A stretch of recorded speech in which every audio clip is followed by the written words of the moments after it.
আলহামদুলিল্লাহি ওয়া কাফা ওয়া সালামু আলা ইবাদিহিল্লাযিনা ইসতাফা আম্মা বাদ।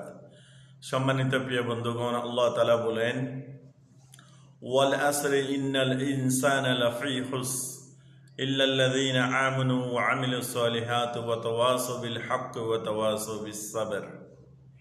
আল্লাহ তাআলা বলেন, সমস্ত মানব জাতি ক্ষতিগ্রস্তের মধ্যে আছে। সমস্ত মানব জাতি, আত্মাক্ষেত্রে যেখানে হোক না কেন, সমস্ত মানব জাতি ক্ষতির মধ্যে আছে।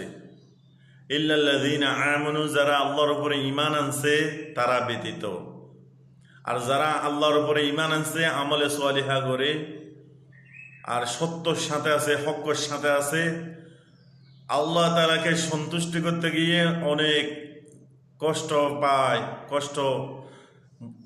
ওর কষ্ট বিষ্টকে সবর করে, যত কষ্ট পাক না কেন সবর করে আল্লাহ তাআলাকে রাজি খুশি করতে গিয়ে। যেমন নাকি মাগরিবের নামাজে দাঁড়াইছে, হঠাৎ কারেন্ট নাই, তারপরে অন্ধকারে নামাজ পড়তেছে, কি ওরে হা হু করতেছে না, সবর করে।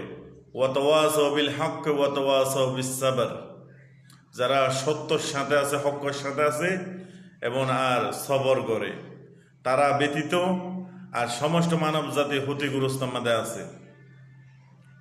বেনুমাজিরা ক্ষতিগ্রস্ত মধ্যে আছে। বেনুমাজিরা